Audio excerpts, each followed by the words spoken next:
Yo, yo, welcome to another episode of Dead by Daylight Reviews. Yeah, I've got a little bit going on. I have Rocket League preloaded in the background. You might hear it, you might not throughout all of that. I mean, I could mute my desktop audio, but Rocket League, for the most part, is a pretty silent game, so if you do hear something going on in the background, just know that's where it's from. Um, let us jump into this. Terminator chapter concept. If it's the same one that's in the past, then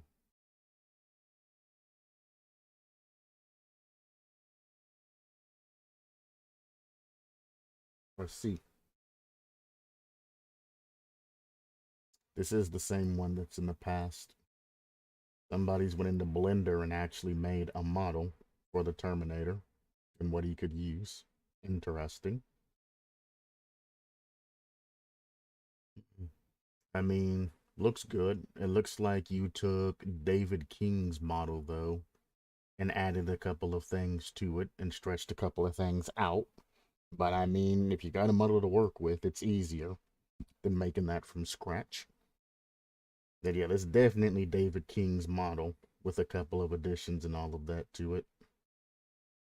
Then he just went through and added a couple of wireframes and everything else and meshes on top of the frame. It's not bad. You're not going to have a pretty accurate hitbox and things like that when it comes down to it. And you're going to have the obvious clipping issues. But I mean, that's already relevant in the game. So, you know, it is what it is. Not bad.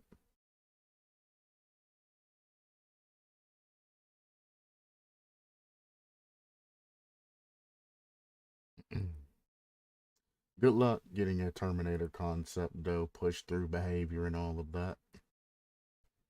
That's going to cost a huge amount of money. We're not talking about, you know,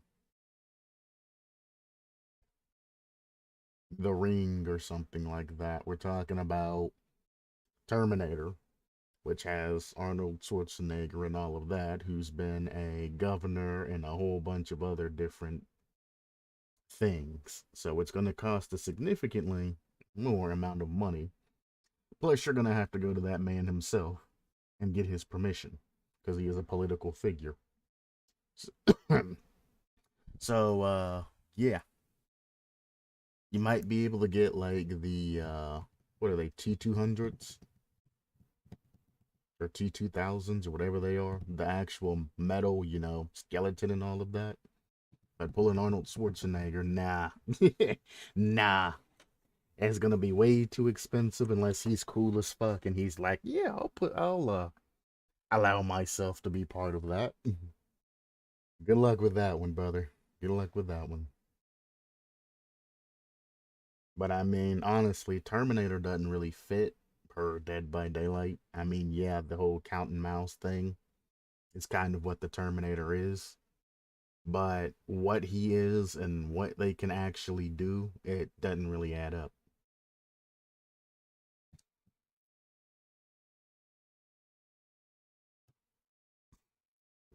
Solid Snake as a survivor. You guys are just pulling shit out of your ass at this point. There's no way you're going to be able to put any type of snake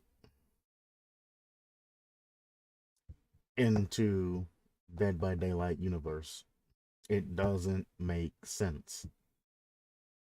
I know Snake and all that is reveled in, you know, the Metal Gear Solid slash stealth action kind of genre. You know, him, Sam Fisher, things like that, you know, but they're built on, you know, fast movements and stealth. And the killers are these bloodthirsty, you know, beings that just kind of go pursue and do whatever they need to do. You know what I'm saying? it don't make sense to have. I mean, there's a whole bunch of different snakes you can use, but somebody who is essentially a master in stealth and CQC in a realm going up against the big bad guy, because Snake is taking out bigger and badder people than any of these killers in Dead by Daylight for the most part. I don't know what you're trying to pull there. I'm pretty sure you're just fanboying and just trying to pull a lot of things. I mean, he only had 2 posts, so he wasn't even thinking about the goddamn game. He was just listing something he would like to see. Next thing you know, we're gonna have Dark Souls characters and shit from Elden Ring and shit inside the game. Oh yeah, you can dodge roll killers now. Type shit. Like, come on now. Keep it somewhat, towards the lore. Not even horror. It did say Dullahan. For those of you that don't know the Dullahan, those are the ones that have no head and they have fire coming out of their head. That's what a Dullahan is.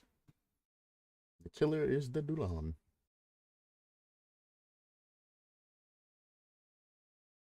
I knew it more as Durahan, but Dullahan works well as well. Height, tall, gender, female. I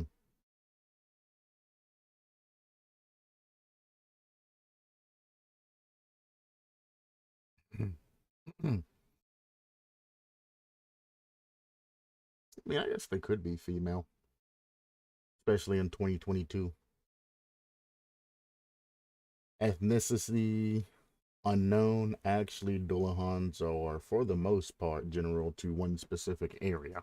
So they do have an ethnicity. But like I said, it's 2022. Mythical, origin, Celtic, blah, blah, blah. Alright, if you're going to go as far as to say it's Celtic in origin and his weapon is a Scottish claymore sword, specifically Scottish claymore sword. I mean, come on now. It says ethnicity is definitely not unknown. But anyway, 4.6 meters per second, alternative movement speed 9 meters per second. Ah, I don't know about that, Chief, but let's see how you incorporate that. Tear radius 32 meters. Everything else is, around about the same. Overview says Dullahan is a haunting killer that's able to catch survivors off guard with its power, spinal crack, and blistering speed of the underworld's abilities of Ironclad. The survivors must be aware of their movements and be wary of sounds in order to survive or have their eyes and souls be claimed. The Durahan's perks, or Dullahan's perks, are Miasma, Scourge Hook, Stale Wind, Hex, Wither, and Decay. This allows it to hunt down survivors and harvest their souls. This is one thing that I generally don't point out as much, but I guess I actually need to. Because nowadays, when people are thinking about balance in their particular creations and all of that, they generally are throwing out a regular perk, a Scourge Hook perk, and a Hex perk. Your killer should be refined to the factor of however his abilities and all of that, whichever, system, whether it be a Scourge Hook, regular perk, token system, Hex, or whatever, should be toned to that, or tuned to that. For example, the artist coming out, she's made of tar and all of that, and she has, Scourge hooks, perks, and things like that that assist her in blowing up gens that are similar to, like pop and everything like that. She followed that path. Yes, she has Hex Pentimento, but that is reliant on her rekindling broken totems. You know what I'm saying? Like, for example, Hag, for example. She's all hexes. I mean, yeah, she was old and Scorch Hooks didn't exist, but she's all hexes, for example. You're supposed to run a large, exorbitant amount of hexes. Devourer of Hope, because she can teleport away from hooks, things like that. You know, Hex Undying to cover the Devourer of Hope. Then you got Ruin, because she has the ability to pressure gens and things like that if she has her traps placed accordingly. So hexes work very well for her. Then you can use, anything else like Thriller the Hunt, Huntress's Lullaby, or, I think Thriller the Hunt actually makes them take longer to break totems, so that might benefit you. But don't hold me to my word on that. That's what makes the Hag, able to be built like that. She dives deep in the hexes. Then you have a regular killer like Trapper that doesn't really, run a significant amount of hexes. You pull one like, Noad towards the end because you can trap the exit gates, running No Way Out and Noad and trapping the exit gates and possibly even running Blood Warden if you want to go that far. Running perks like that makes sense because it makes a good build built around your killer's specific power and everything like that. Now, I'm not saying that this is wrong having things like that. I'm just saying that, as I'm going down to power and all of that, that's something that I'm going to particularly be looking for. Are the perks that you're creating made to work with your particular killer? Like, for example, if you have Legion running around, or Nurse, or Oni, or anything that is, super fast and able to get from area, you can run specific perks that allow you to cover different, like for example, Ruin, because you can push survive resolve generators and get those Ruin activations. Hexes make sense. Barbecue and chili being a regular perk makes sense. Running Ruin because you're pushing people off generators and you're running back and forth and using that speed and mobility makes sense. But then if you have like Nurse, for example, who relies openly on teleports, but she's slow until, she locks on to you, something like Ruin might not be in the cards for you. Because you have to physically push people off generators to activate Ruin. Now, if you're a Nurse main, you can get Ruin to work because you're now teleporting the generators and getting these quick downs. But if you're not, a main and Nurse, you got a little experience or you have no experience at all, you're definitely not going to run Ruin because you're not going to be able to keep survivors off of generators forever. The idea with Nurse's Calling and Strider and all of that is to pressure a survivor to essentially stay injured. And if they're going to try to heal, you can get back to them and keep pressuring them till you get that down. That's kind of why Plague hits people different, myself included. Is with Nurse, you have the option to go anywhere and heal. Back in the day, it was just self care, which I mean took a long amount of time. Plus, with that Nephobia and everything else stacking up, it would take like a minute to heal, and it was ridiculous. However, you could heal. If you knew the Nurse was chasing somebody on the other side of the map, you could heal, and you wouldn't have to worry about her pressuring you. When it comes to the Plague, if you heal, you are giving the Plague more power. So anybody that likes to run around topped up and healthy, you know, the cowards of the situation, the ones that always, cleanse up and everything like that, that's going to come back and bite you twice as hard. Yes, you got a free heal and you're no longer broken, but if the Plague's nearby and she sees you and grabs, the goop, she can just throw up on you and get those instant hits from it. And that's what the Plague really excels at, is she takes cowards that want to stay topped up, and she punishes them for that. And she pushes. If nobody ever cleanses, yes, you lose a health state, but I mean, Dead Hard replaces that health state. Or run like borrowed, not borrowed time. I mean, you can run borrowed time, it might help. Unbreakable. Or even if you somehow are running into a lot of plagues that day, maybe even switch to no mither and just say fuck it, you know? A no mither soul guard combination or something like that. But that's where plague gets her power. If nobody cleanses at a basin ever, then she has to, one, make sure everybody gets sick by running and throwing up on every single generator she finds, which means she has to go from Jin, the Jin, the Jin, the Jin before she even starts really chasing and engaging people to make them sick. Because plague powers comes from the one hit downs. If she's not going to the gyms and pallets and areas where survivors are going to go, or throw upping on survivors and things like that, forcing them to give her power, she's basically just a mouse one killer with a bonus of keeping everybody broken.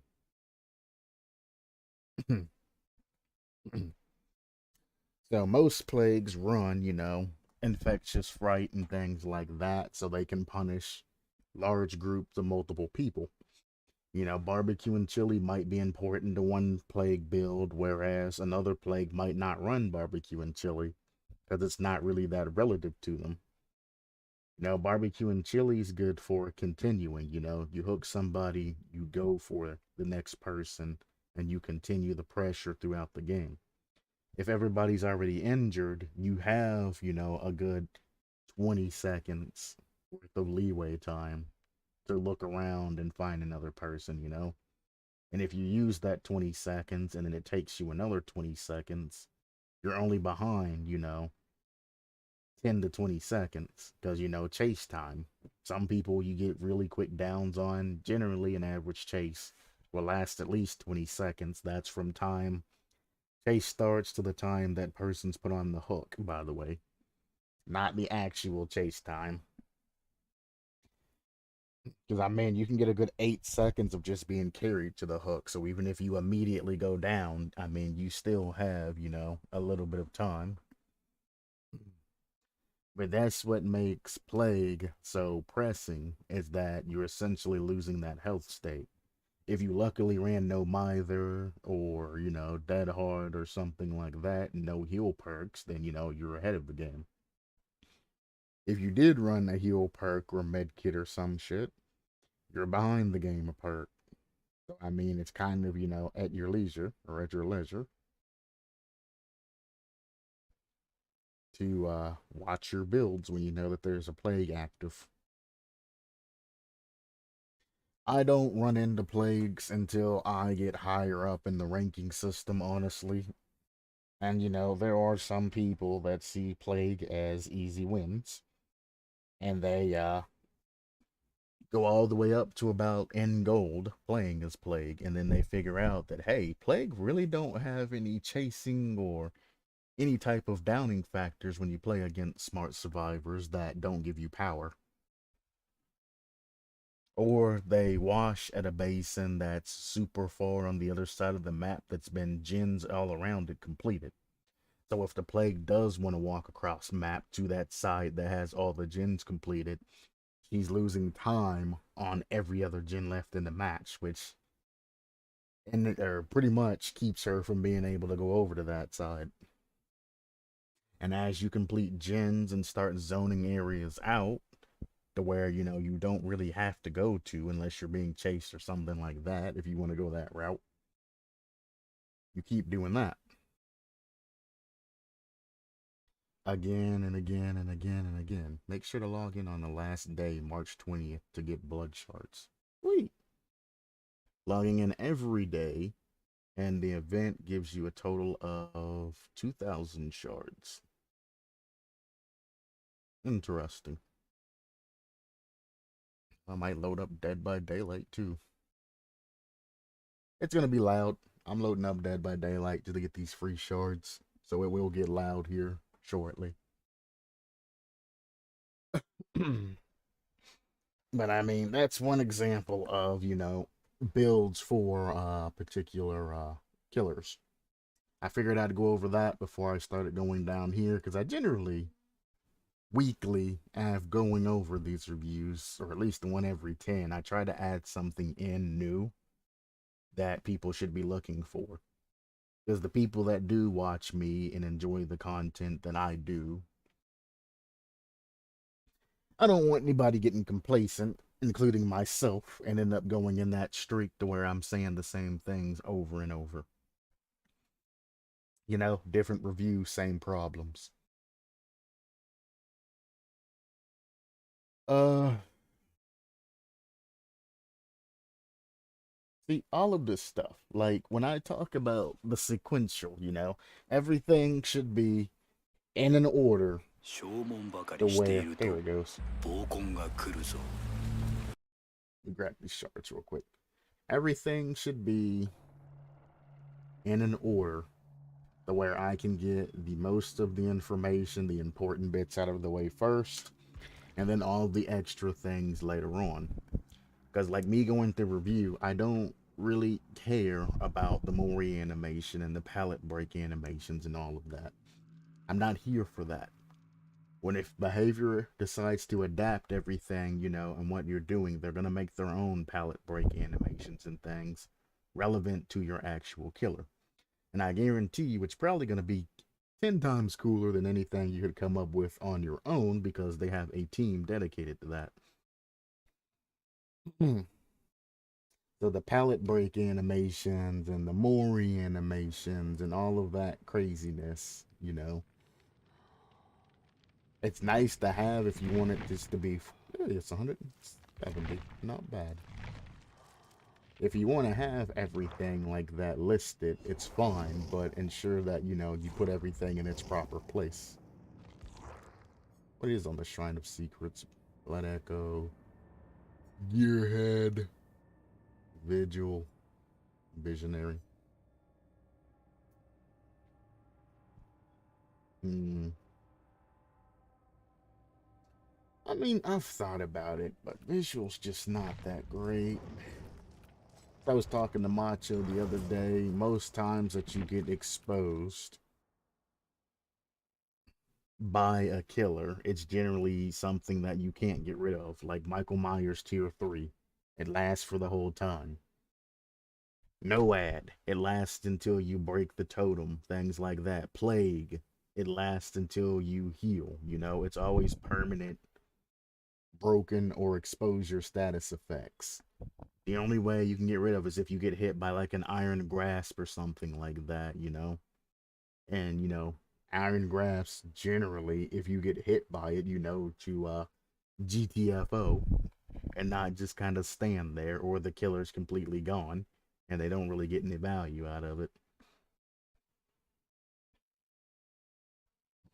So it's like Vigil sounds good, but there's not a lot of situations where you can be exposed and you need it to decrease anything. It only takes out 20%, which is a fifth. So the minor exposed status effects and broken and all of that only last like 15 seconds. You're only taking out a fifth of that, which is 3 seconds. Oh, it's 3 seconds faster, It's not really actively that big of a deal.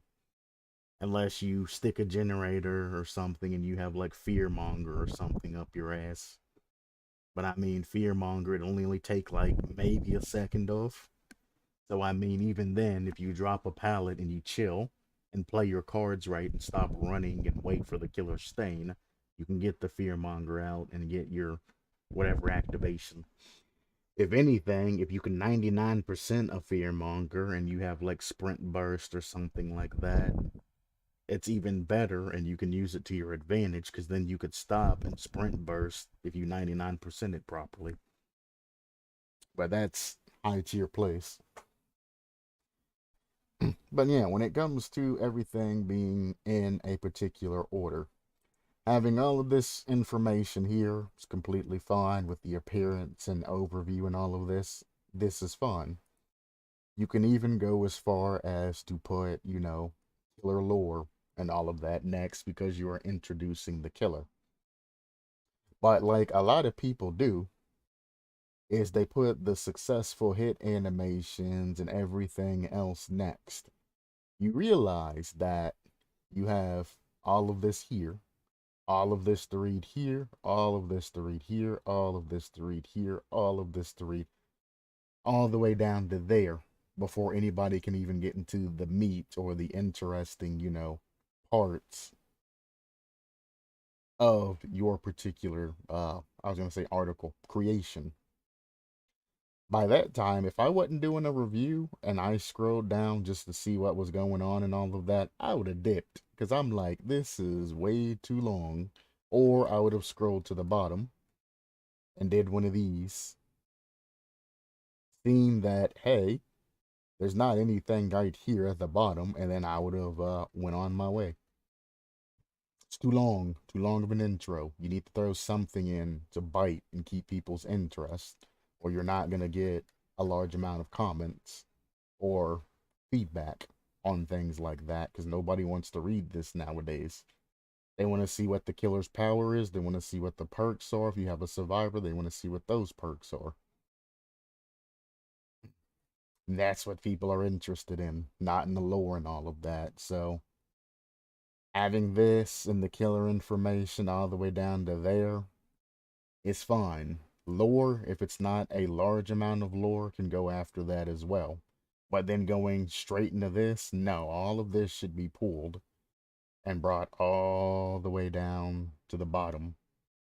Like you have achievements listed. Like, come on, bruh, that's too much. Put all of that stuff in the bottom and get it out of the way of the main article. I understand you spent a lot of time on it, but you got to realize that, this ain't a book. This isn't anything that's going to be published or anything like that. If Behavior takes a look at it, they're not going to go through and look at the killer lore and all of that. They're going to be interested in your concept, the meat of it, what everything does, etc., and then they're going to go on their way. If it really interests them, then they'll go through and all of that. They might look at Maury's and things like that, but you don't want to list all of this first. You want to put this in the back. We're going through the back door today. Either way, primary ability, spinal crack. Okay, this. I know I always ask, and this concept's not bad. Let me just rewind this. This concept's not bad by any means. The reason why I'm criticizing it harshly is like I always say, somebody who takes the time to go through, list everything, do the whole way, and spends a lot of time making their concept. I'm going to spend a lot of time reviewing their concept. I'm going to be a lot more strict on it, and I'm going to give you, the whole shebang on what I think about it. If this concept was shit, I would have already been to the next concept. So this concept is very good. I like the idea of the Dullahan, whatever you want to say. I'll probably say Durahan till the end of it, but correct me in your minds. But the Dullahan to the end of this is a good concept. At least how it's wrote and everything like that. I obviously haven't looked at the power, but it's good. Even if the powers and all of that fail, somebody could take notes from this and my review and use this as a template, reordered obviously, and they could make something amazing out of it. I wish some of the people that only wrote two things and then went to the next concept and made another one and wrote two things there looked at a template like this. This is kind of what we're looking for. Just slightly out of order to where it's not, innately interesting to everybody else. Short attention spans people nowadays. You're not going to find that. I don't have time to go over all of this, and it's not something worth reviewing. I don't review things that are, not relevant to the system. Why would I give a review on a Dullahan whipping a down survivors out made of human spawns? I can say, yeah, that's cool, or something like that, but it's an animation. How do you review an animation that's not having ever been made? You know what I'm saying? That's why I skip those. It's not that I don't like them or they're boring, it's just I can't review them. Add on wise, like I always say, everything and the power and everything else is subject to change. So if I say something in the power and they end up happen to change something, throughout the power, like an activation's too long or something like that, the add-ons are going to change respectively. So there's no point in me in going in depth about add-ons that are going to change regardless. That's why I don't do add-ons. Lore wise, I might be an eyed individual when it comes to that, but I can't look up and take the time of day to look up every single thing of lore that's put in front of me. It's irrelevant.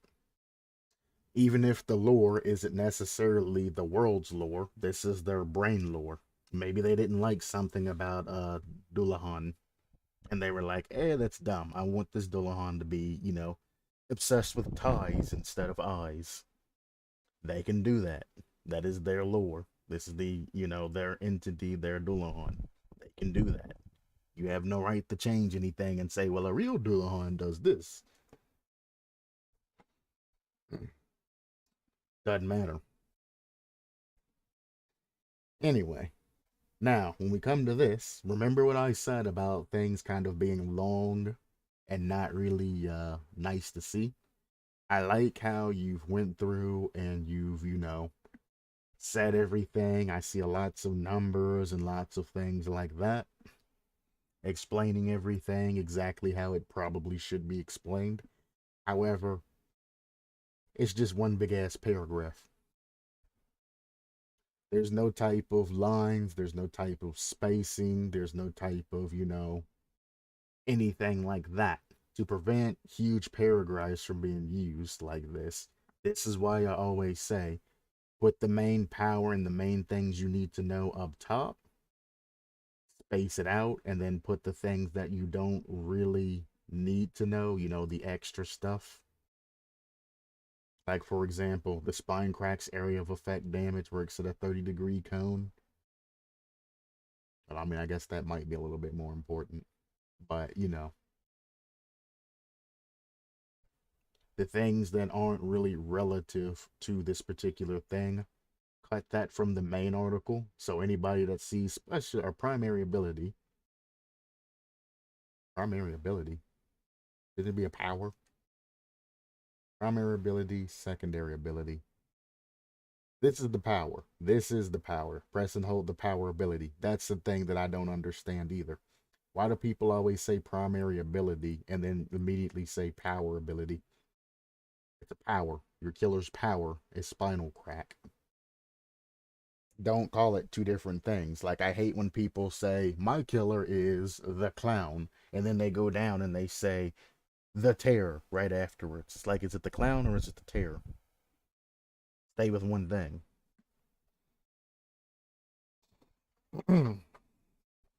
But anyway, this is the power. All of this, whatever the power does, needs to be highlighted and taken out with supporting details. Everything that isn't relative to that, like I see some stuff that are in parentheses here, or quotants. Wow. Wow. Wow. Wow. The two things that are inside the squiggly line that goes to the right and the squiggly line that goes to the left can probably be pulled and brought, spaced down and put down at the end for extra information that the reader might want to know. explain the power under the power with minimum, details where there needs to be details so they can actually envision what's going on. Then the extra crap space out and put at the bottom, and you won't have this huge paragraph. When it comes to numbers and things and percentages, you can italicize them and do things like that to make them different from everything. I'm not asking you to color them or do anything crazy like that, but just making them looks different adds a little bit of depth to these paragraphs that you have. Because right now, I feel like I'm reading a book. I'm going to start here, I'm going to read all the way down to there, and then I'm going to go over everything that's going on. But here we go. Also, it's nice having things listed and then spaced out, and then something else that's listed that's different from that. Like, for example, spinal crack. We know that it's a whip because from the Mori that I read. Anything that's listed on the whip can be here. If there's an area of effect, you can list that somewhere. If there's another effect, you can space and list that somewhere. Afterwards, you can put, in a particular area, all of the extra stuff. Can incorporate that. That's another style you can do it. Then anything that's super extra that doesn't really matter where it goes, whether it's here, whatever, put it at the bottom after all of this, like here, at the very, very bottom of everything, and explain, everything about that you would need to know that isn't really relevant. It's only for, the designer that's going to pull this perk or the reviewers that are going to look at it, for us or them type of information can be put at the very bottom. So anybody viewing your particular thing, don't get bored while they're doing it. Like I said, this looks good. I haven't read any of it, but it looks good how it's saying. It just, you got to think about the community actually taking note, you know. Anyway, press and hold the power button to charge Spinal Crack and release it to unleash an area of effect of damage from the whip. Power button. While Spinal Crack is being charged, the radius of the area of effect starts out at a minimum of 8 meters. Okay. So you press and hold the power ability or power button to charge it. After or as it's being charged, the radius starts out an effect of 8 meters. So if I charge it up and I let it go before it's charged, that is an 8-meter radius of where this effect of this particular whip's going to hit a survivor. Now, I'm going to assume that if it's just a fast hit, it's not going to do nearly as much damage as if it's a full charged hit. You also have to keep in mind, since it's going to land damn near every single time that it's used, it's not going to be able to be like super powerful. Huntress's hatchets deal damage because they have such a small hitbox and they take, finesse to actually damage survivors. For this to have such a huge AoE, it's gonna have to be hard nerfed to where it's not just obliterating survivors. So let's look into what kind of balance that this is going to have.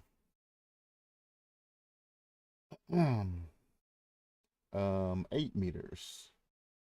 A spinal crack is being charged. The radius of the area starts out a minimum 8 meters and becomes bigger in a radius. It starts out at a minimum of 8 meters and becomes bigger in radius up to a minimum of 8 meters of a 4-second charge. What the hell? Did you read through this or am I going crazy?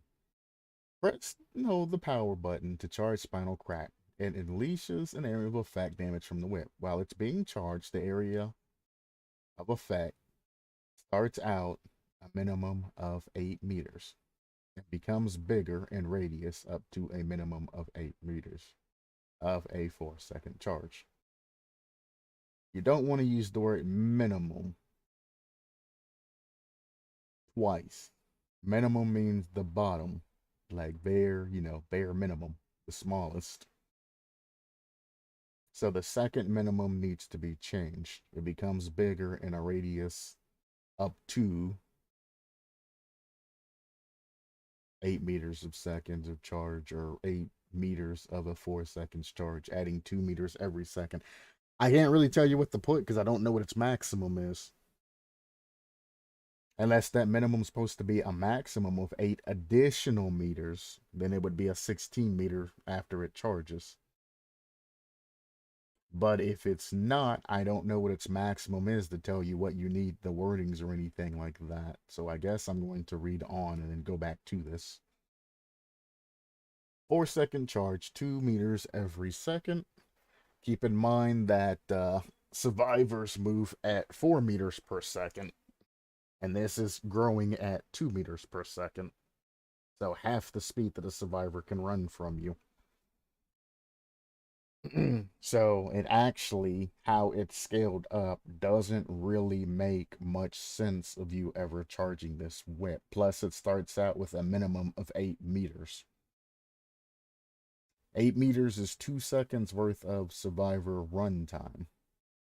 And that's if the killer is sitting still charging this. I don't know if the killer can move while charging this or not. You would assume not because of how AoE this attack is, but if you are standing on a survivor and you use this particular whip effect, the survivor would have to run, what, like 3 seconds? Almost 3 seconds to get out of your radius? Because it's going to take them 2 seconds to get out of the 8, but your radius is going to be growing half the survivor's speed of 2 meters per second. So you would have 8, then you would have the survivor losing 2 out of there. So yeah, it'd take about 3 seconds for a survivor to be completely clear of that if you're near them. And if you aren't near them, if you aren't within 2 seconds of them, their running time, it doesn't make any sense because the survivor's just going to leave you as you're charging up your whip. So how this sits now, your add-ons are going to have to supplement the effect of this whip charge time or length or something like that, or the charge attack's not going to be worth a damn at all. Now, if it can go through walls and things like that, maybe that'll help it out a little bit, but I don't see much. If they see you charging your whip and they're not within range, all they have to do is just continue moving in a forward direction. They're not going to be hit by it unless you're right up their asses. Then again, why would you go right up their asses when you can just hit them with a mouse 1 attack? You know what I'm saying? So as it sits now, I see it as being a negative to actually charge this, unless it has some sort of ranged or some other type of effect that comes afterwards that makes it worthwhile charging it. I ain't got to the end of this, so we're going to continue on. Once Spinal Crack is released, the area of effective damage is immediately released and damages all survivors hit by the spinal whip in the area of effect. That is 2 OP.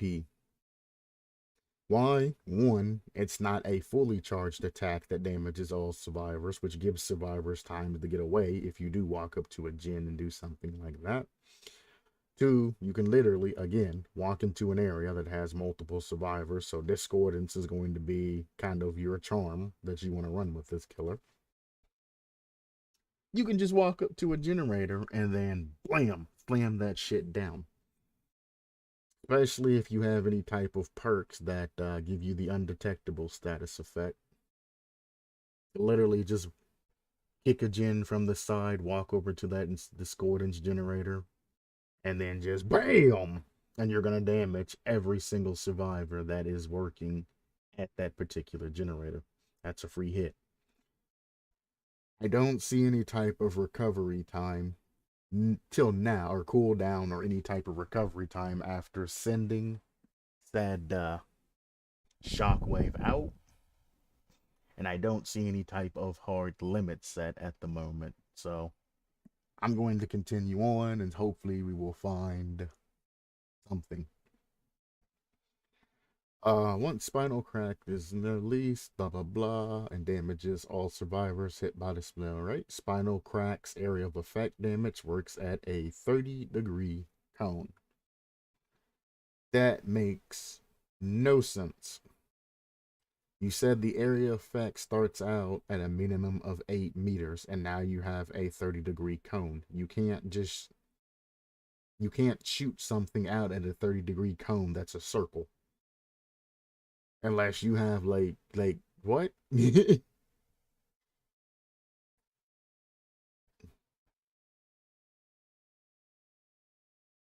got me all kinds of fucked up now. So now it's no longer an AoE attack, it's just a 30-degree cone attack that goes 8 meters. And no, I'm not misreading things. It says radius of the area of effect. Radius means circle. And then it says 30-degree cone. So no, an angle and a radius are different. I'm not misreading that. Um,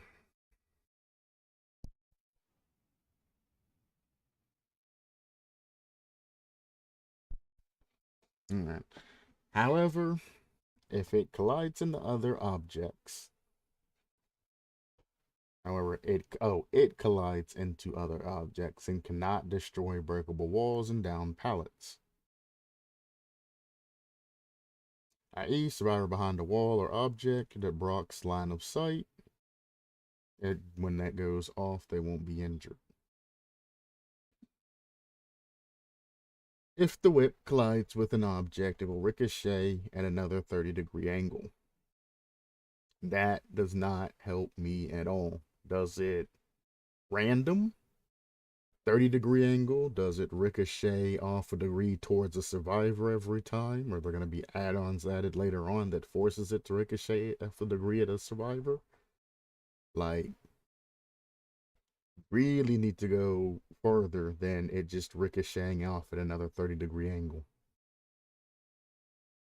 Does it go up, down, left, right, straight? You know, some of it makes sense. If you're hitting it at an angle, like from the left, it'll bounce off like a ball and go, you know, a 30-degree angle off of that. However, you gotta think, if you're looking straight on at a pallet and you're slapping it, do you want it to bounce off the pallet and go at a 30-degree angle towards the survivor? Do you want it to bounce off and go back towards you? Do you want it to go down towards the ground? Do you want it to bounce off and go to the right? Do you want it to go to the left? I mean, where do you want it to go, you know?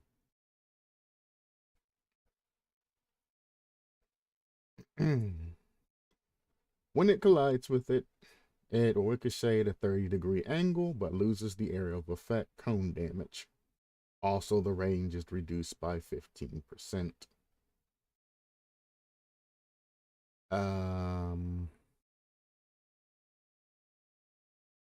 That's what, like 1.2 meters?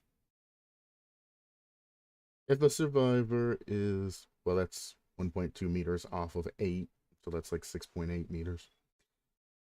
If the survivor is hit by the ricochet, the deep wound status effect is applied. Spinal crack can be cancelled by all stuns except for flashlight stuns and flashbangs. Flashlight is a blind, not a stun. The only time a flashlight will ever stun somebody is if it is a flashlight rescue. A flashlight rescue and a flashlight stun. Two completely different things. Because light burn and things like that cause burns could, I mean, I guess technically be called a flashlight stun, even though it's light burn. But there is no flashlight stun in the game. Flashlight's only blind.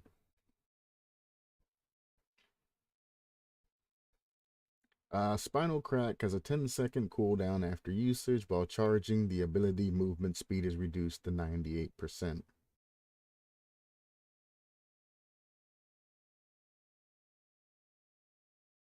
Why 98%? I'm not doing the math in my head. 98%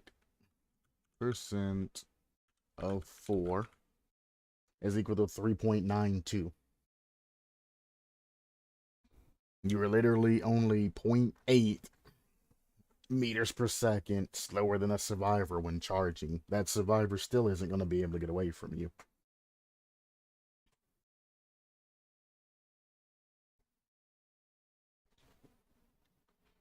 Alright, so I did get one question answered. There is a 10-second cooldown after usage. Which definitely needs to go way, way, way farther up. But I'm also confused about what are you trying to accomplish off of this as well. Because I don't know if the radius is actually 8 meters now, affecting all survivors, or if it's just a 30-degree cone. So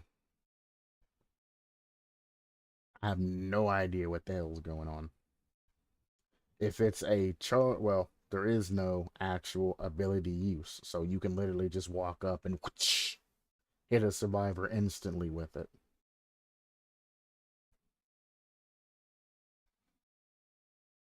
And if it's a very fast power that you can pull out and whip a survivor with and get an 8 meter, radius hit on it, and your movement speed still stays basically the same as a survivor running speed, that's way too OP. Then, if you somehow are ungodly bad and manage to miss this goddamn whip that has a huge a radius, AoE radius, it can bounce off the wall and hit them anyway, giving them the deep wound status effect, which is arguably better than just injuring them.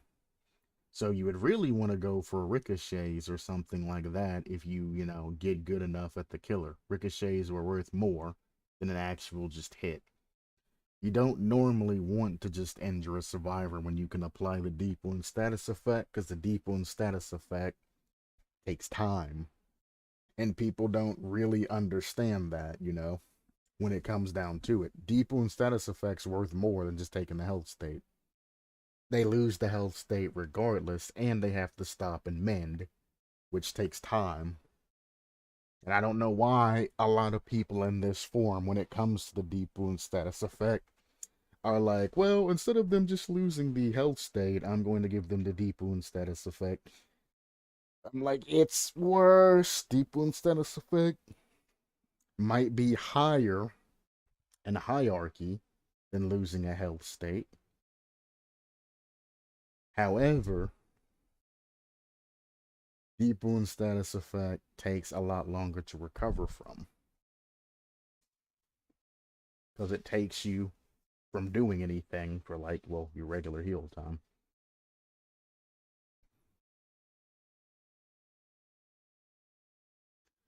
Um, Obviously there are some things that need to be worked out here. I can't give you a proper review on this particular spine crack power because it's either way too OP with a 8 meter wide AoE and that 2 meters per second charge that you get on top of that, while still running essentially the same speed as a survivor is absolutely positively disgusting. Because as you're walking to a generator, you are essentially forcing survivors to leave that generator as soon as your tear radius hits them. Because if not, you're just going to charge up that attack, walk around the corner, and then clap everybody's cheeks that are there. If a survivor is hiding behind the generator still and they're like, fucking, I'm going to take that damage, they might be alright, depending on what side you come on. Giggity. However, any survivor caught running or not hiding behind something is going to get them cheeks clapped. Now, the easiest way you could incorporate this and not cause yourself great concern and rebalancing is to put a delay on the whip going and like hitting into the ground or doing whatever its effect is, like in like Dark Souls or any of the other games where it I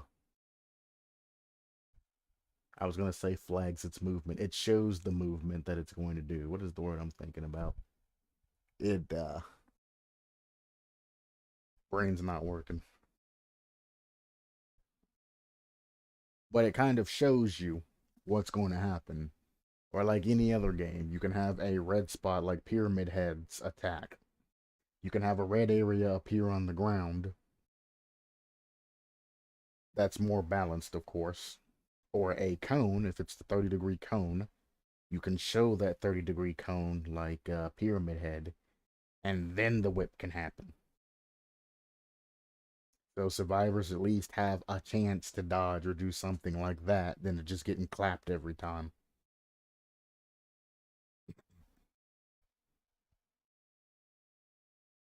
But as it sits now, I guess I can do both. If it's an 8-meter thing that increases, like an actual circle, a radius, and it's a radius, not a radii. If it's an angle, it would be an 8-meter radii. Since it's a radius, it's a complete circle. So don't give me that. I know somebody's gonna comment that shit. But anyway, if it's the 8-meter thing, I'd suggest you decreasing that significantly, especially if it's going to charge and add 2 meters every second. Why not get rid of the 8-meter minimum and just have the 2 meters every second charge and have it end at that? Because it looks like it's basically instantaneous, out there. That would give it a 1 second charge minimum, and afterwards you would release it at its bare minimum. That would be a 1 second charge, 2 meter hit that goes out. If you're up a survivor's ass, they're not going to be able to get away in 1 second. Again, while you're using that, the survivor can only go 0.8 away from you. And the more you charge this up, you're still going to stay ahead of them, getting that 2 meters a second. So once you're there, you can just keep charging it and charging it and charging it till you get all the way up to 8 meters and you can clap some cheeks. That way it makes the skill, well, it'll actually make your character take skill to actually get these downs as opposed to running and gunning with a whip.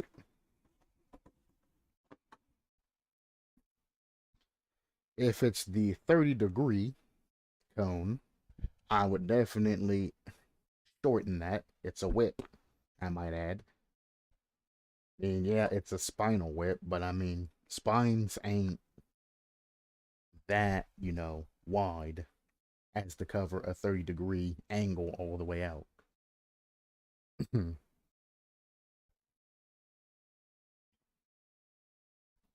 So I would definitely decrease the degrees at which that would cast and leave it at 8 meters or however the hell far you want it to be at that particular cone if you want to do it that way.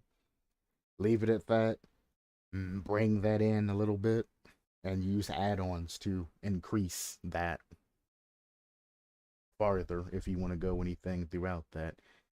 I mean, for example, the doctor's thing, I think it gives you like what, like a 10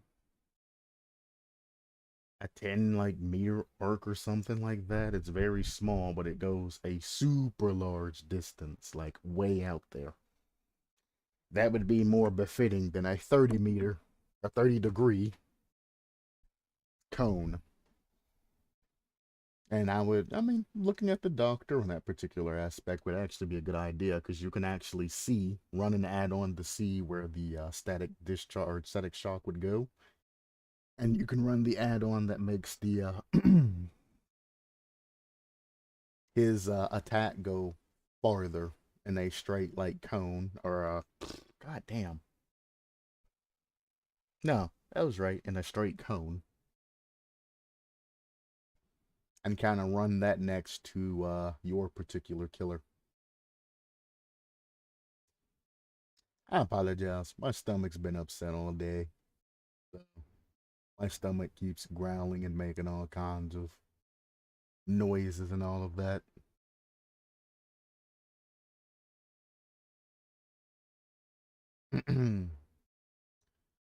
Let's see. Blah blah blah. All of that. Area of attack. When it collides into other objects, it bounces off and it cannot destroy breakable walls and down pallets. One, that's add-on things to where you take off the ricochet for people that don't want it, and you can make it to where it does break breakable walls and down pallets and all of that. I mean, that's an easy add-on fix to give some interchangeability to people that don't like the ricochet or can't use the ricochet efficiently. Um, or you can get rid of the area of effect and replace of the pallets breaking and wall breaking and all of that.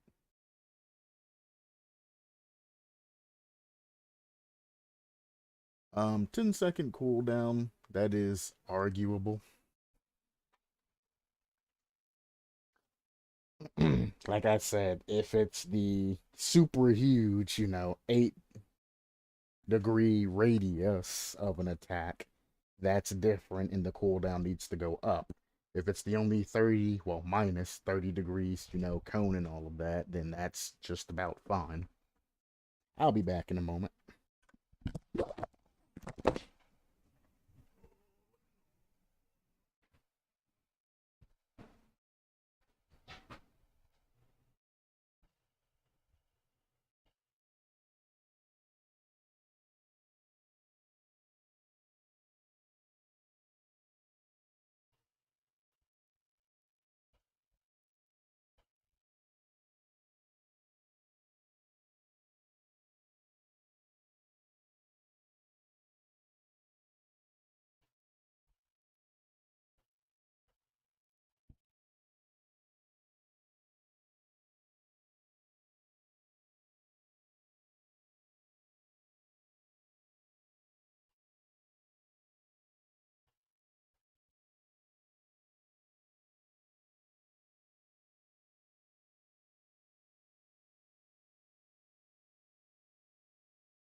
Alright, I am back.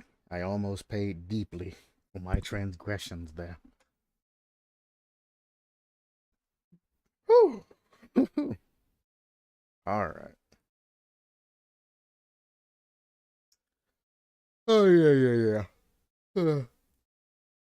So if it has an 8 plus AoE, increased cooldown time, if you decrease 30-degree angle, 10 seconds is fine. If you want to keep the 30-degree angle, then you need to scale accordingly.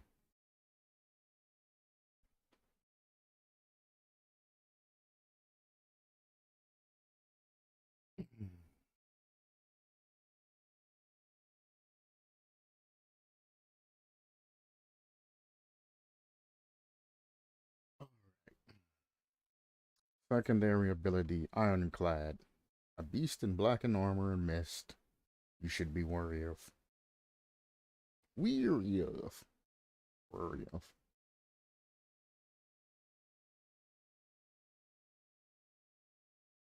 Wary of. Worry?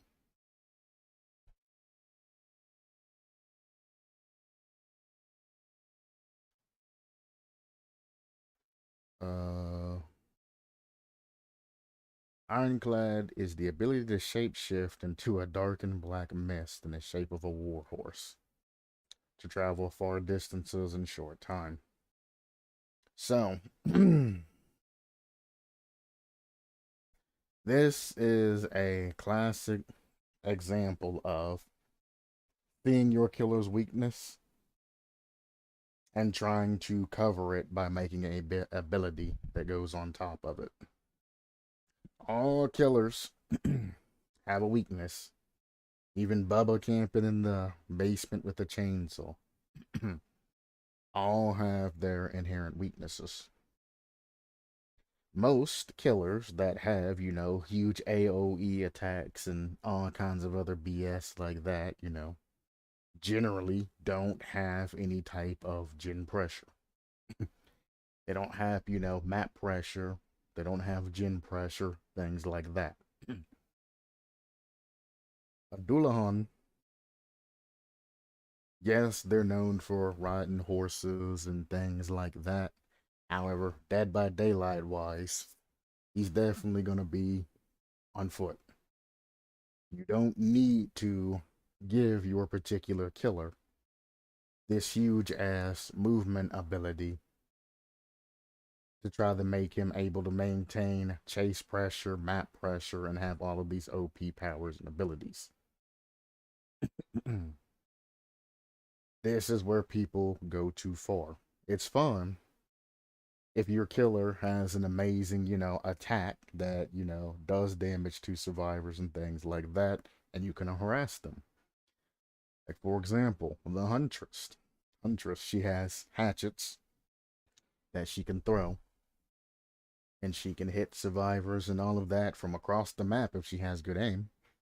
However, the Huntress by herself does not have good map pressure. She has to walk to everything to get things done. Sadako, for example, has very good map pressure because she can teleport. Well, she has decent. I can't say very good. Decent. Freddy has good gen pressure. She would have more map pressure in this case because she can teleport to any of the TVs on the map. And she can then pressure, different areas of the map. If you're running from her, she can teleport in front of you and she can give you good, map pressure. Freddy has good gen pressure because he can teleport directly to said generators.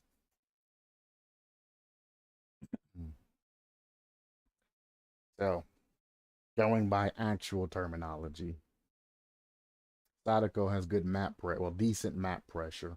Freddy has good gen pressure. But your killer, and a killer like Baba or Huntress or something like that, or Deathslinger, isn't supposed to inherently have any type of map pressure. Your killer's not made to be a, Legion type of killer or blight type of killer where you sprint all the way to your objective and then you start pushing pressure on people. It's not made for that.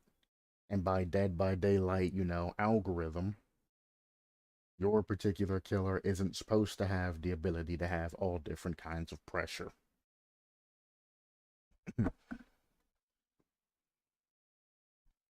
Especially if this is where that inherent speed is coming from. Yeah, the 225% speed.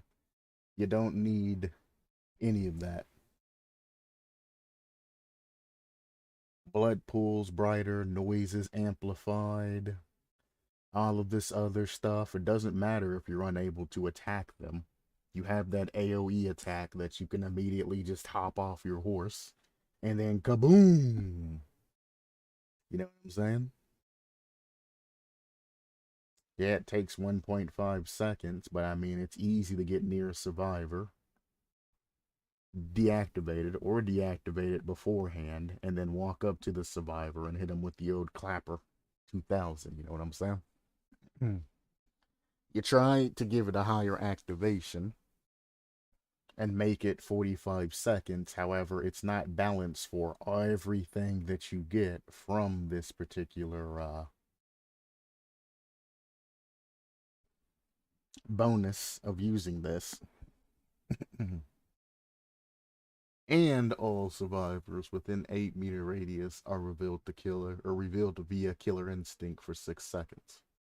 Killer instinct goes through everything. So if you killer instinct a survivor and they jump into a locker, you'll still get the killer instinct on them. Way too OP. I would suggest you either, well, I mean, you get rid of the maneuverability. That's your killer's weakness. That's how you designed him. You designed him to where he has huge, almost insurmountable pressure once he gets a hold of a survivor or once he gets in the chase. But however, getting back and forth between chases, he should not have. You can't have both. Are you going to make this his primary power where he's able to, move and do things like that? But I mean, this is essentially spirit with a little bit of wraith mixed together. Or are you going to keep this super attack where you can clap cheeks with? You got to make up your mind. If you want a different secondary ability, that's completely fine, but don't make it have anything to do with movement. I'm not saying that this is bad, but I'm saying your killer, your killer's weakness. This is why you made the secondary ability. It's an inherent weakness of any killer that's essentially a mouse one killer or uses a special attack, and that's, the basics of all they have. They suffer maneuverability for that. Now, this is a ranged attack. It is a whip. It is a sense of ranged attack. So by default, you should definitely decrease this to 4.4 meters per second. And then you can get the tear radius down to the 28 meters per second that it generally goes down to. That would allow you to get a little bit closer to survivors without having to use any type of abilities to move fast to get, where they are.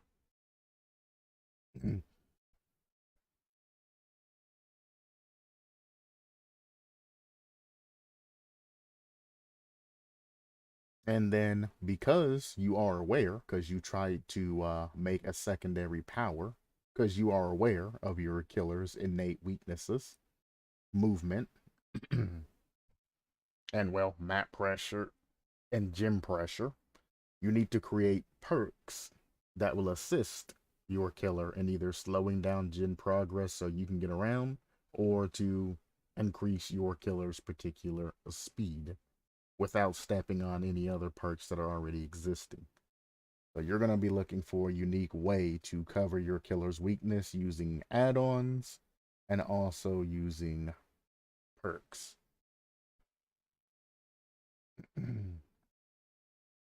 And this kind of falls into the whole design spectrum. Anytime you make a killer, they're going to have a glaring weakness.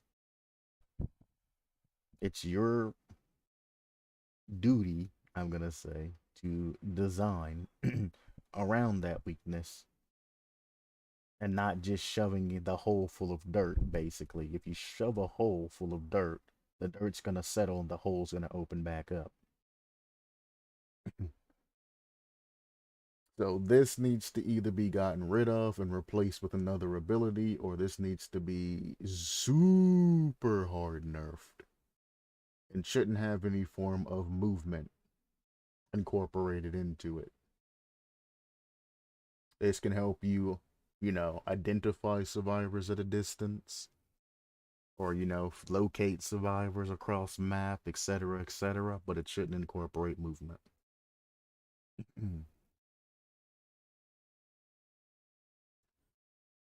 Killer perks. Miasma. At the start of the trial, all totems are blocked for 30 seconds. Once a totem is cleansed or blessed, the survivor who cleansed or blessed the totem become exhausted for 30 seconds.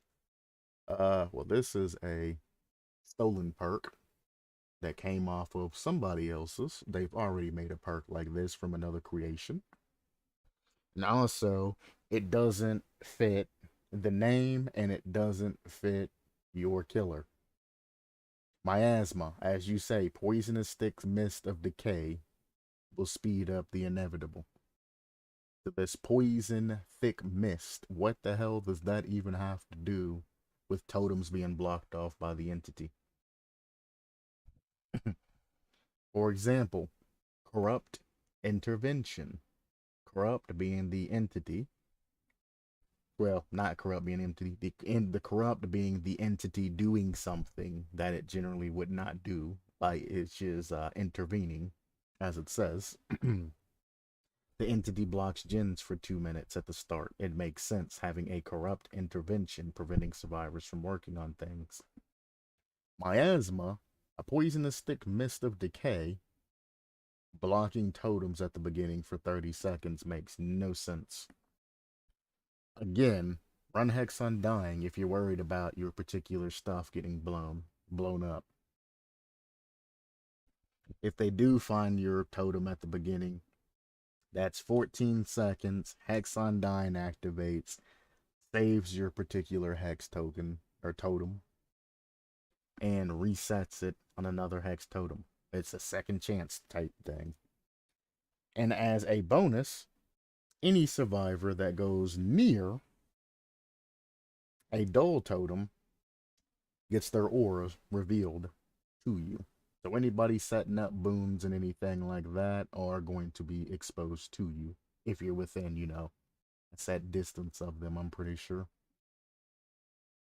There's a caveat, but it's not bad. You know what I'm saying? It's not bad. So it's kind of a boon trap too. Again, it's very weak. It's not a very good perk that blocks off totems for 30 seconds. It doesn't matter. After the 30-second block is done, guess what? A survivor's going to remember the location and either tell his buddies or he's just going to go back in and blow that bitch up afterwards. Not good. I would recommend replacing this with a perk that supplements a unique, not like any other perk in the game, that supplements your particular killer's weakness.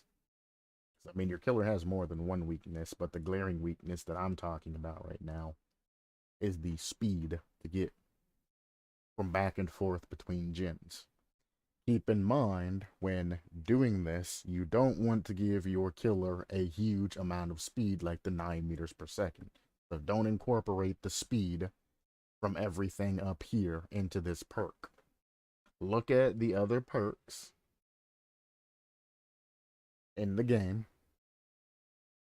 Type in speed or haste or something like that, keywords that you can search for. Find those particular perks, look at them, and see how they're balanced, Because most don't give you a lot of speed. You'll get like 4 or 5%. Or it'll be a token perk where you have to do things to become speedier. Or an obsession perk or something like that. So look at the game, see what it already has to offer, and if you can find some way to make a unique perk that helps your particular killer, so be it. Another thing you can do is, instead of having all of this, is just give yourself a very, very short charge ability. Almost like the Hillbilly's chainsaw, except for there's no direction control.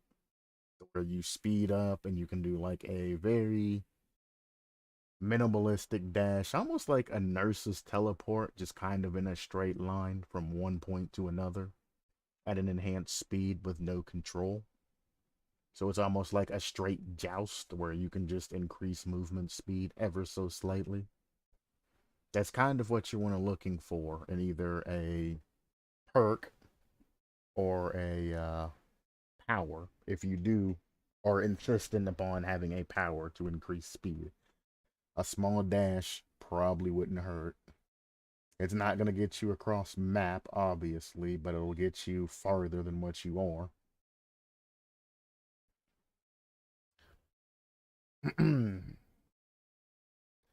Scourge hook. Stale wind. At the start of a trial, 4 rent. Yeah, scourge hooks.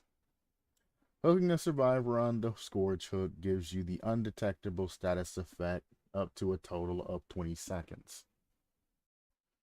So, both of the two that you've mentioned so far, the first and second perks, are based upon the speed, your secondary ability. They're not even trying to supplement or help your actual power. Everything's based upon your secondary ability. So I'm starting to think that your particular secondary ability might be better off or be better suited to be your actual power. Make the secondary ability your power and then have your power be something else. Not an AoE attack. Make it be something else that's, worthwhile but not, extremely OP to assist you. Because this is what you're scaling off of, is the speed of your killer. The undetectable status effect for 20 seconds and all of that, which I'm pretty sure already exists in some shape or form. Also, Pyramid Head has a perk that allows you to kick generators. After you kick a generator, you get the undetectable status effect too. That would do you a lot better than hooking people. Hooking a survivor, means you have to down the survivor, then get to a scourge hook. Pyramid Head's perk allows you to just walk up and kick a generator that already has progress in it, and then you go undetected. Till somebody touches the gen again, or, your time limit runs out. You also have no type of cooldown or anything like that on top of it, so I assume you can just keep stacking. So if you down 2 survivors by 2 scourge hook, or if let's say you're down 2 survivors by 1 scourge hook, you hook one on the hook, you turn around and pick up the other survivor. If they take the other survivor off the hook and you hook the new survivor on said hook that the old survivor was pulled for, that's going to be like an extra 20 seconds on top of that timer. There's nothing wrong with it stacking. I'm just bringing it to your attention that it can stack. And if you don't want it to be that way, then you might want to look to change that. Again, having this undetectable status effect doesn't really do anything unless you have that speed. Same with the 30 seconds of totems being blocked off at the start of the trial. That's based off your speed to let you be able to hightail it over to that particular totem. And, check your totems that you have out there and to see if they're being pressured at the beginning or not. and wither and decay. Hex. While this hex totem is active, when a survivor heals back to the healthy state, you gain a token up to 4 tokens. Each token equals 10% extra regression applied when kicking a generator. The hex effect persists as long as the related hex totem is standing. Again, this is kind of based off of the fact of the speed that your particular killer has. You hit a killer or a survivor, they heal back up, you get a token, you go kick a generator, it gets 10% extra regression on top of its regular regression. I think it's like 3%, so you get like a 13% regression upon kicking a generator, which is, you'll get about half the efficiency of pop without hooking survivors. That perk would be very good for Legion. Obviously, you would just walk through and pop, pop, pop, hit 2 survivors, get rid of your power. Well, the first survivor is going to stop and heal up. The second survivor will be the one that you down, and then you throw on a hook. You run off, sprinting into the sunset. You find another survivor. You hit them. They heal. You hit the second survivor. Then you pursue them. And I mean, by that time, the first survivor should have been taken off the hook and healed. And you're just going to be constantly getting tokens. Again, you have an unlimited method of token gain. So if that's how it is by design, that's fine. If not, you need to put a hard limit on token gain. Or you can get unlimited tokens, essentially, as long as you keep making survivors heal.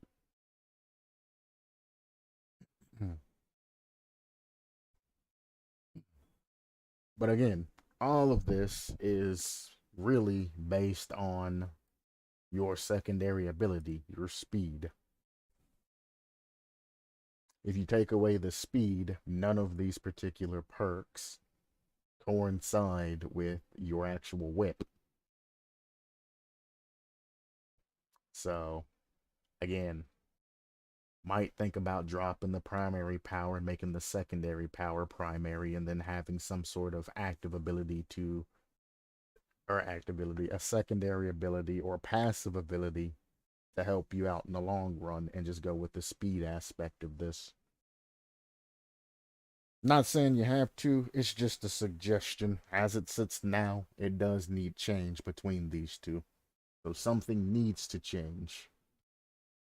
That's not a suggestion. Something does need to change. My suggestion is what you can change. These need to be changed too, unless you're staying with the speed. If you are staying with the speed, then I would change this first one, because, like I said, Hex Undying takes care of all of that. And you ain't wasting a perk slot that's going to only last 30 seconds.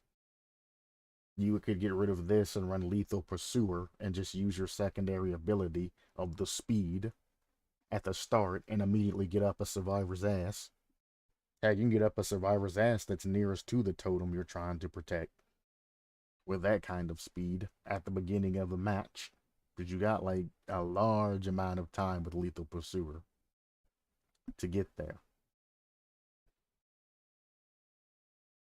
The undetectable status effect is very meh, because unless you have this speed, you have no way of actually knowing where survivors are, unless you're running Discordance or Barbecue and Chili or any other type of like Tinker or anything like that to actually know where survivors are. So unless you've seen a survivor at a generator, or you've checked a complete area before hooking a survivor, you can only get kind of like an inkling of where to go.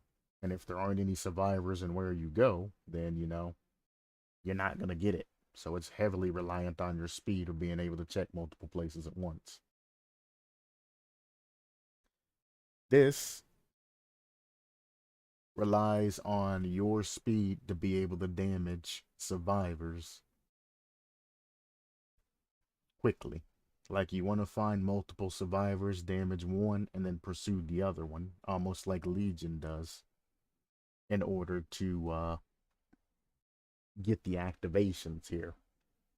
Because if you, like I said, if you take off the speed and everything like that, to be able to go from survivor to survivor, like Legion has, you know, with the deep wound status effect and all of that, you're going to want to down the first survivor that you find. You're not going to want to hit them and then allow them to heal. So again, removing speed blows all of these perks out, or your secondary ability blows all of those perks out and makes them somewhat worthless for your killer. There's actually other killers that would benefit from this heavily over your killer. But that's kind of one of the things that I like to talk about is the perks should benefit your particular killer. With the speed and all of that, being your killer's my primary power, these perks ain't too terrible for them, except for the first one. All of this, they're all subject to change. If I look at anything, it'll probably be the iridescent, but yeah. This would be unique if it wasn't so easy to do. You're moving at 9 meters per second. You're moving at all over twice the speed of a survivor. Phasing through them is going to be easy to do. If you're going to make it to where you can phase through a survivor, again, you should make it to where it becomes a short dash that you can't control. You just run straight, and if you phase through a survivor, it deals damage.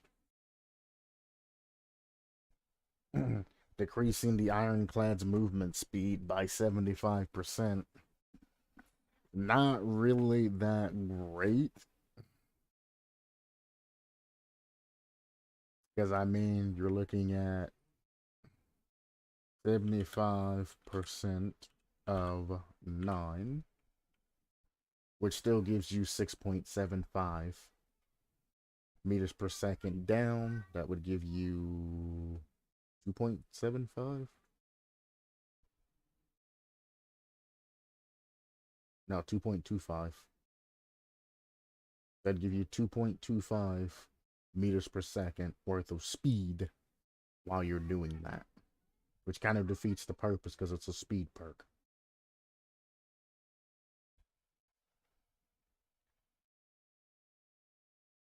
Uh, Survivor's name. Josh McConnell. Difficulty intermediate. I don't like when people put the difficulty of things like that. The difficulty that behavior posts out is comes from analytics. You can't just say, "Oh, my killer's going to be intermediate to use," because you don't know. Your survivor hasn't been incorporated into the game. So you can't really say that your survivor is going to have an intermediate difficulty level to use their perks. It don't make sense. And what's intermediate for you is probably either going to be super hard to somebody else or it's going to be extremely easy. I can't tell you how many times people have put, "My killer's hard," and I've looked at this and I said, "This killer's OP and easy as hell to play." Either way, an expert swordsman in Highlander, fighting monsters to live another day. Josh McConnell perks are fighting chance, glancing blow, and freedom.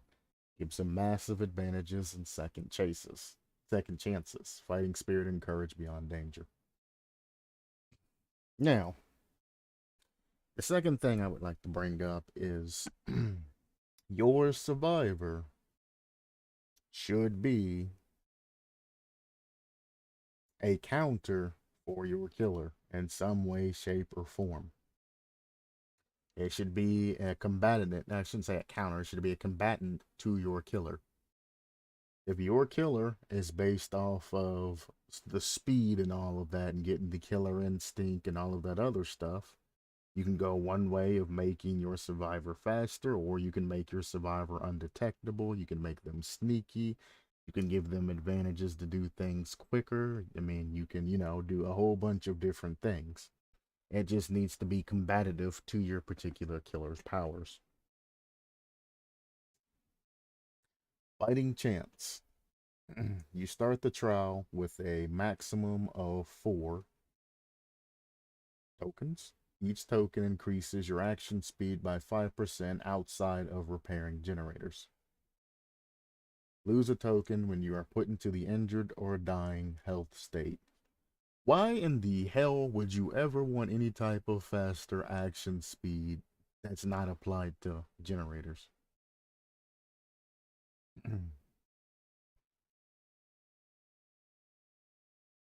I'm like, I'm baffled right now. I mean, I mm, a 5% increase to totem breaking speed isn't that good because 5% is a 20th, essentially. I don't know of anything that you would like to do 20% faster. I mean, breaking a totem 20% faster is a fifth. You're losing what, like 3 seconds?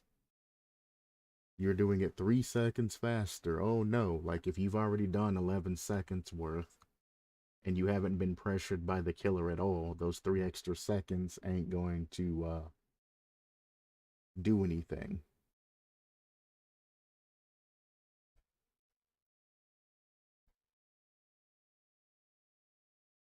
Um, I guess action speed do affect volts, correct?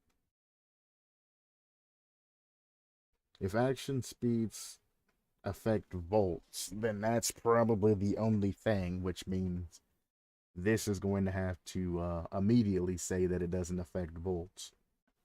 20% volt increase in speed's just fucking broken.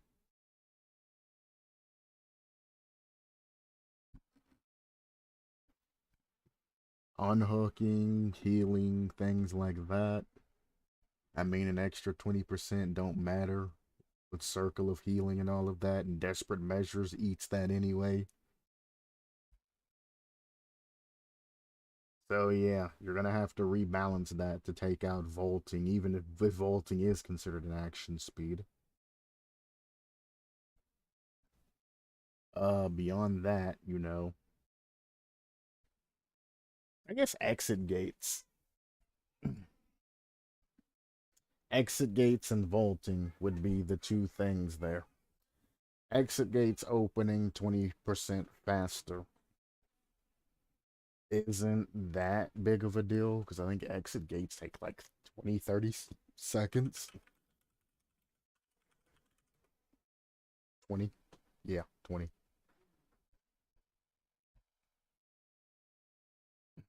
So exit gates take 20 seconds to open. So decreasing that by 20% or a fifth of 20 is 4 seconds. And it takes 16 seconds instead of 20. That's very lame, but when you have a killer up your ass, I mean, it could be worth. So the only thing you really need to watch out for is the volt speed. You're going to have to take that out because, well, and that's if that's action speed. Action speed generally doesn't include volts and they keep it separate, but just in case, I'm going to mention it. So 20% extra volt speed, you are not going to be caught going for volts. Unless you are just absolute bad. And if you take out gens and volt speeds, then the exit gate's the only thing this is going to help you with. But there's already perks that'll help you get out of the exit gate quicker, so not super strong. Glancing blow, another token. So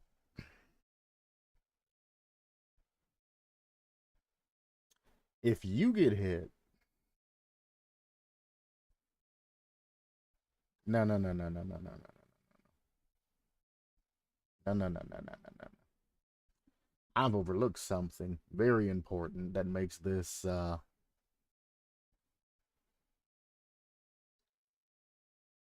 perk very bad. Because if you run this fighter's chance or fighting chance, you have to run a stealth build. Well, no, because it doesn't affect generator. No, there's no reason why you would ever run fighting chance. It doesn't affect gens.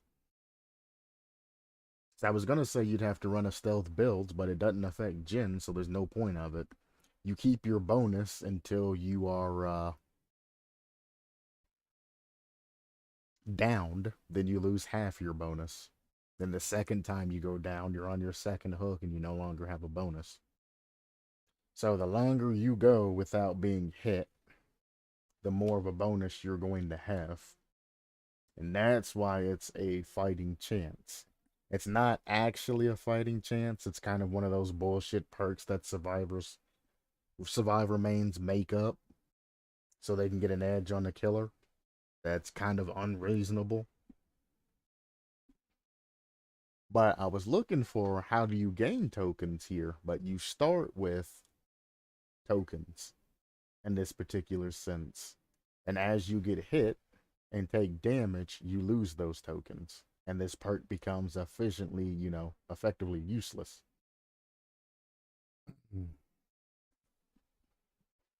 So you are on a finite timer. If you happen to join the game and the killer goes after you first, this perk is useless to you. Absolutely positively useless. But if you don't run into the killer at any time during the game, you'll have this boosted effect until now and forever. It'll never go away.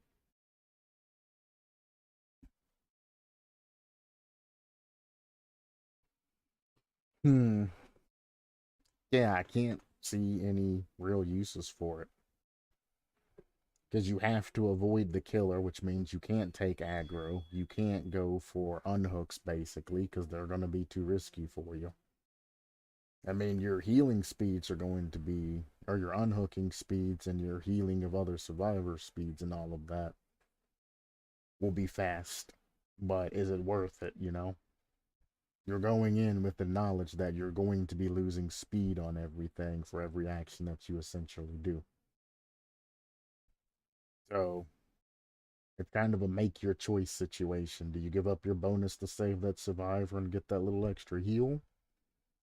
Or do you say, fuck it, dude, stick to yourself and, break totems, open chests, wait for the exit gate, try to get that, pre staged and open quickly so everybody can get out, things like that.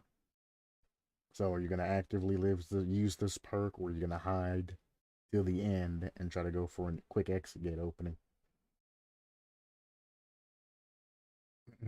Fighting chance is going to take. Oh, it's going to have its own particular perk build, is why I say I don't ever see anybody running it. It's not a standalone perk. You're going to have to run 3 other supporting perks for it, which makes it weak. Also, this right here has nothing at all to do with going up against the Dullahan.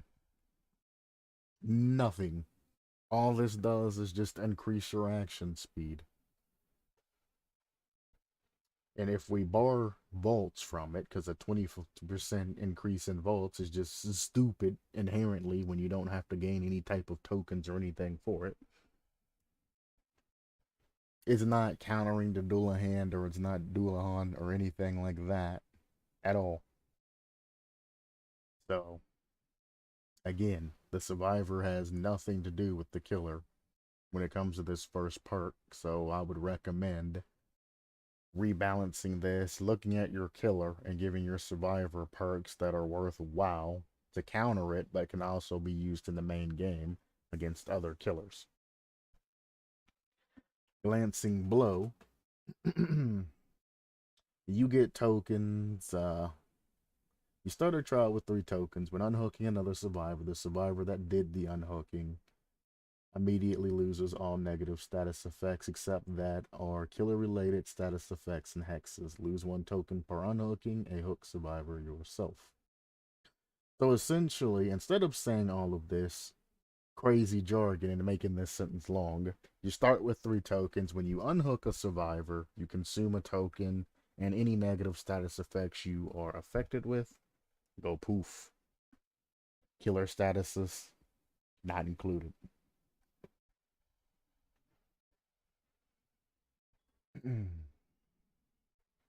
um,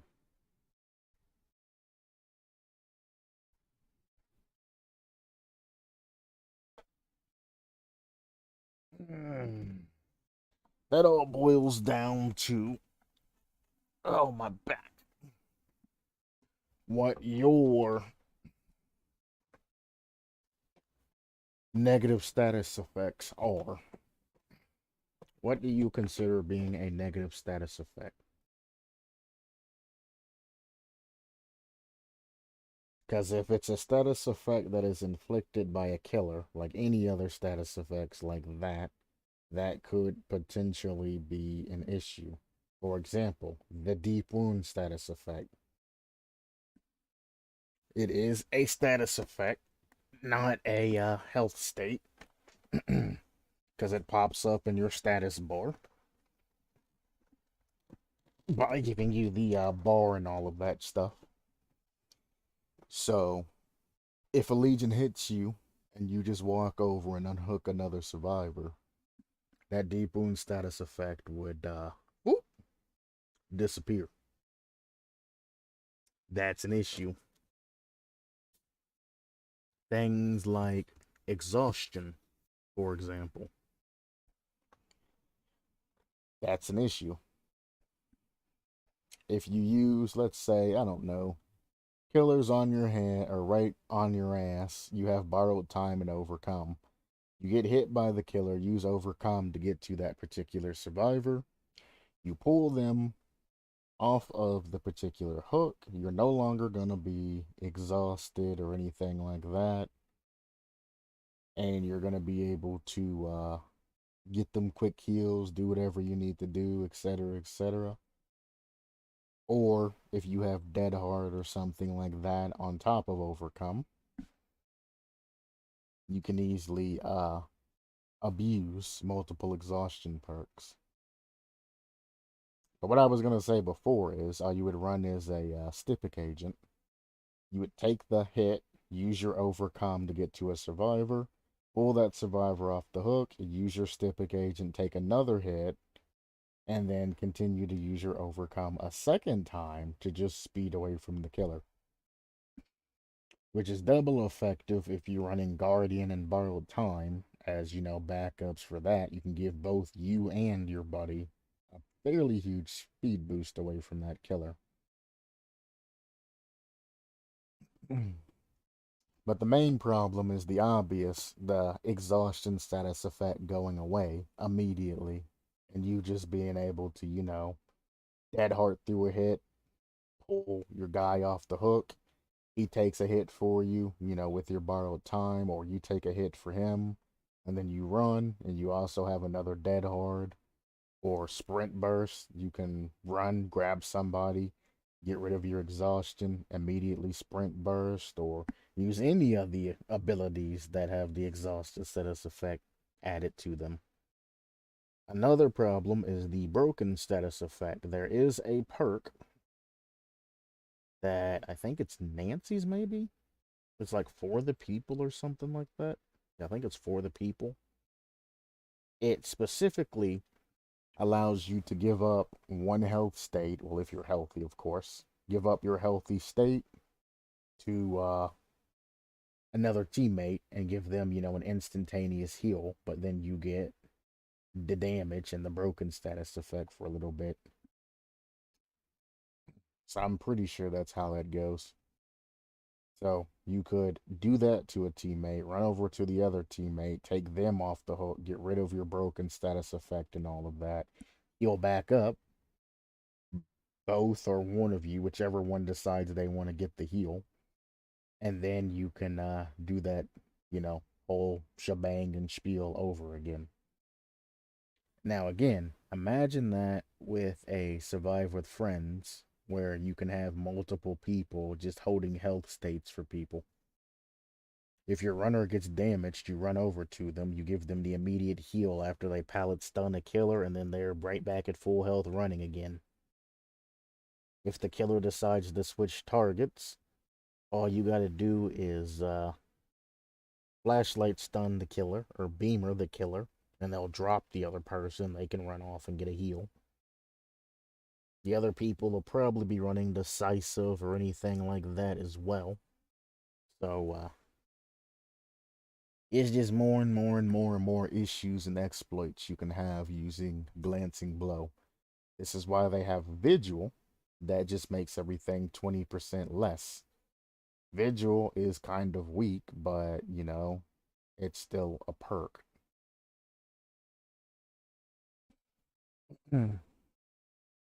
So you're kind of eating Vigil with this easy to use perk. Yes, you only have three, but I mean, three is really all you're going to need. I mean, you know, you have to unhook for it. So that means you three unhooks in a game. It'll be about average if you're an altruistic survivor on how many people you'll be pulling off. And again, you're not really counteracting the Dullahan on aspects that you should be counteracting him on. You know what I'm saying? He has an AoE attack that he can just come in and clap both of your cheeks. And it won't matter what status effect you are if he's near you. He's just going to walk over, use his AoE attack, and hit both of you anyway. So what's it matter to lose that particular status effect when you're just going to get clapped anyway if he's nearby? If he's not nearby, then it's not really going to matter. I mean, as long as you're not broken, you're going to heal up and you're going to continue on what you're doing. Freedom for each gen completed. See, you keep getting all of these perks that just start out full. You start the trial with all of your tokens. You start the trial with all of your tokens. For each gen completed, you're not doing anything to get all of these, you know, I was going to say boons, but that's a different term in the game now. To get all of these special effects and all of that, you are literally lazily just going through the game and getting effects. You haven't done anything, and you're just getting all of this power. That is not the description that you gave me as an overview. When we talk about this killer in the overview, it gives him massive advantages and second chances.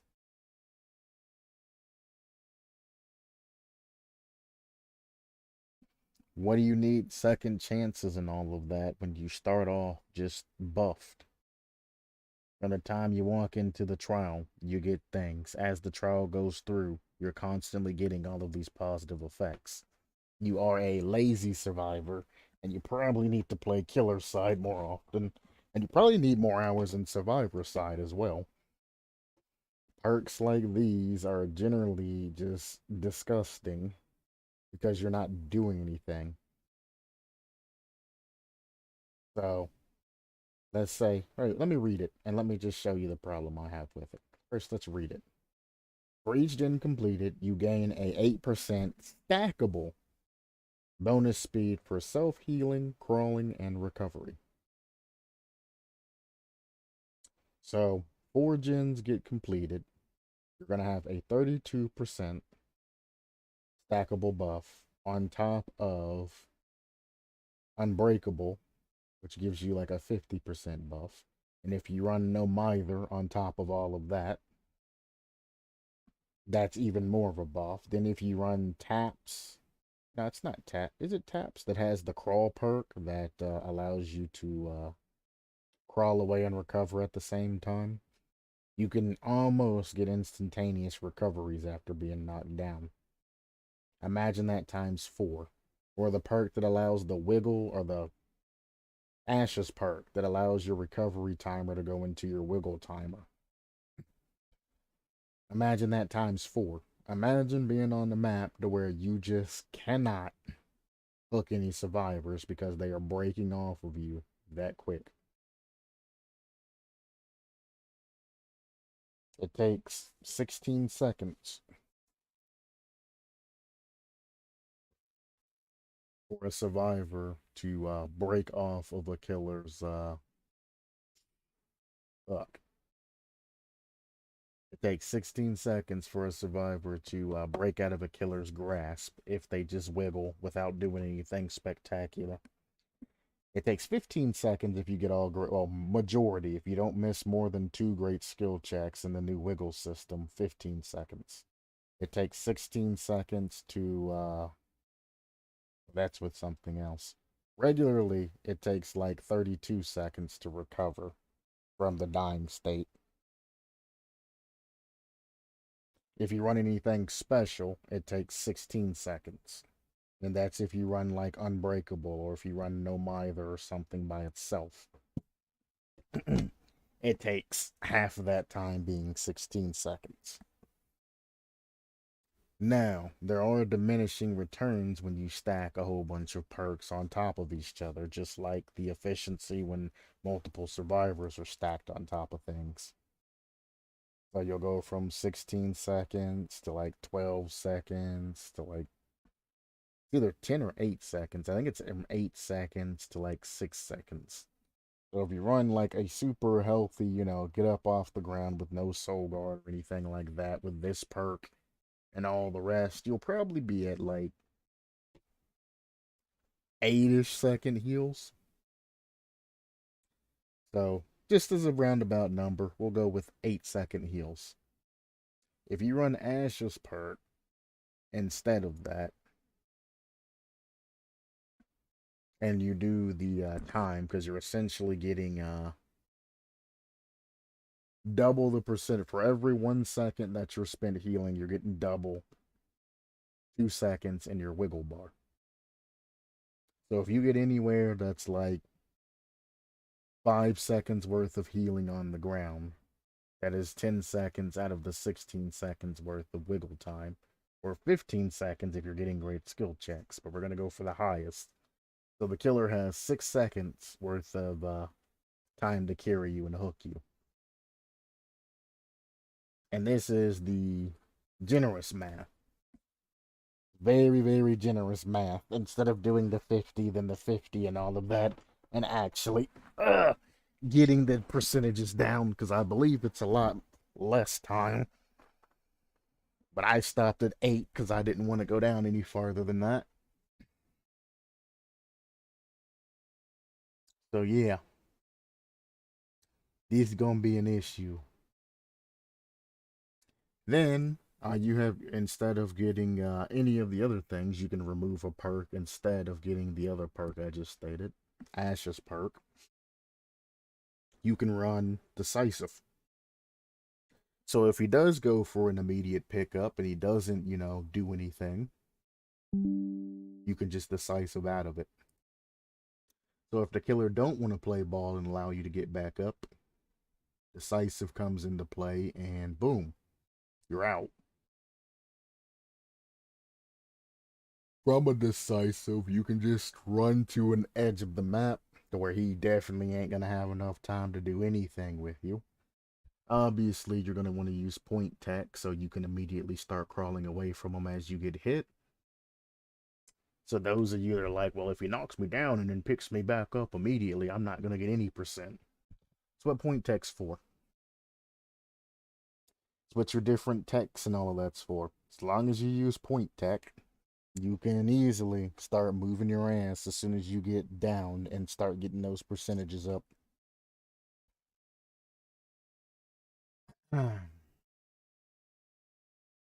Again, this is literally self-healing, crawling, recovery, etc., etc. This is literally a selfish perk for this particular person.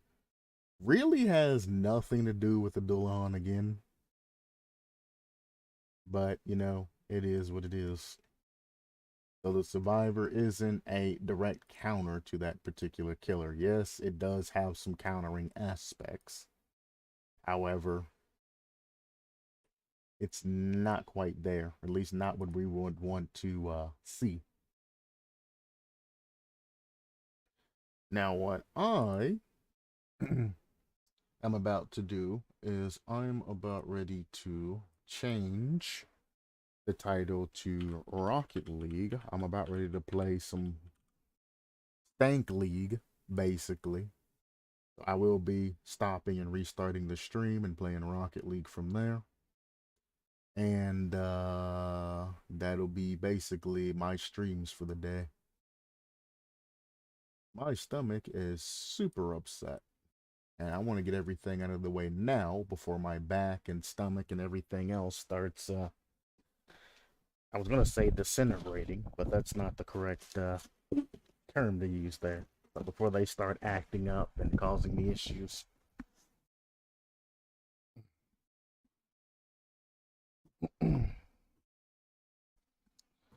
Move this out of the way. Move this out of the way. Hey, hey, hey.